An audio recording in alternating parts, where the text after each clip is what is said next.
Have you ever had a dream? One of those dreams that seem pretty unattainable to you, but you keep dreaming about it, and it doesn't let you go. When I was a little girl in Sweden, I was a horse girl. Everything about my life was about horses.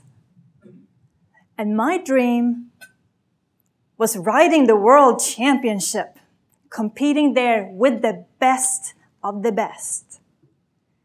That was my dream.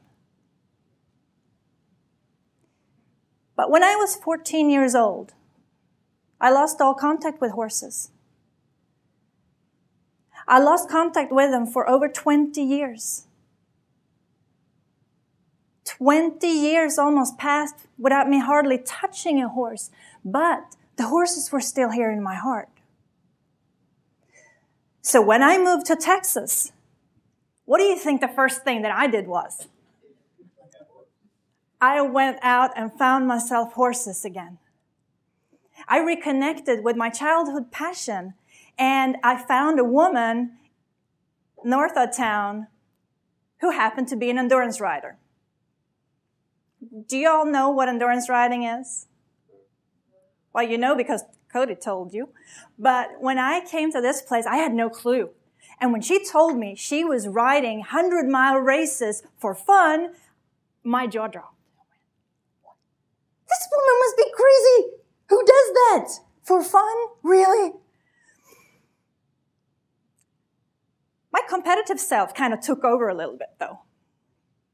And soon enough, I was out there riding with her, going to competitions with her. And after about 7 months, one day I walk into the barn.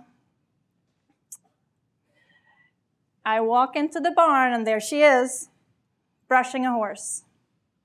And she says to me,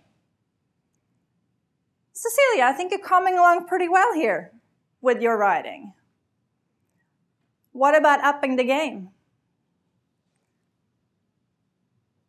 "What do you mean?" "Well, the World Championships is coming up. Why don't you think about competing? It's going to be next year. Why don't you talk to your federation? You just have to go through the paperwork.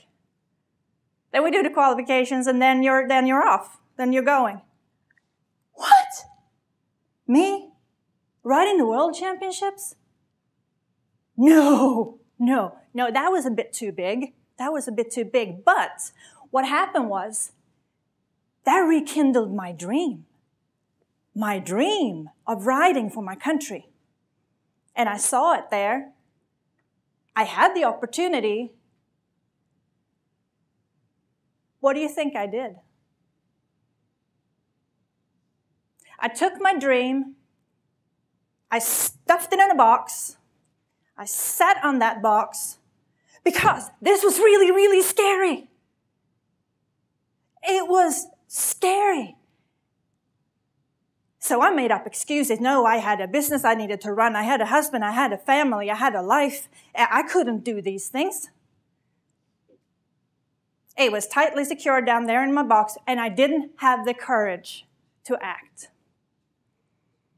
So the next time around, a couple of years later, when she started preparing for the next World Championships, my dream was still there in that box, tight and secured, and I was looking from afar.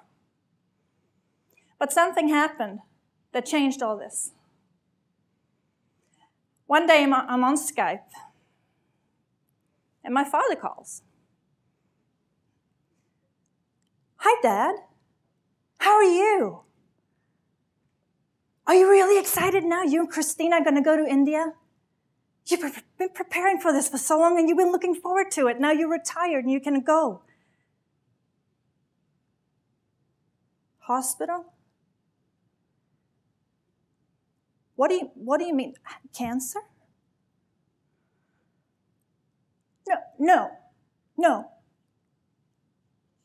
You were going to India. You've been waiting for this.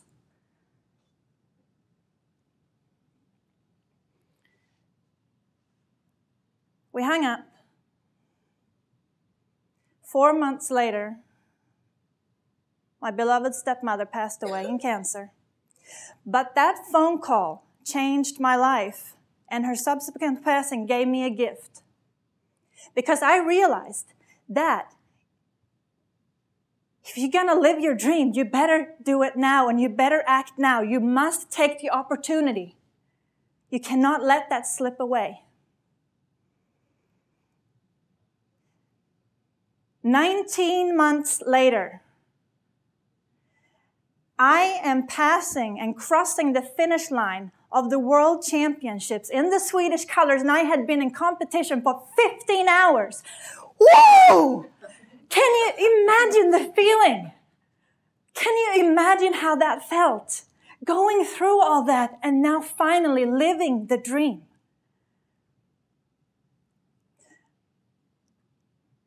I thank my stepmother Christina for this gift, because what she gave me was the opportunity to take that dream out of the box, put it up there, and have the courage to act.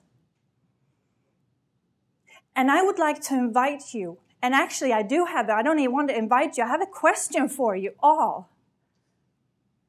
What dream do you have? What dream have you stuffed in your box that is ready to be picked up and acted on with the courage that I know that you have deep inside? Thank you.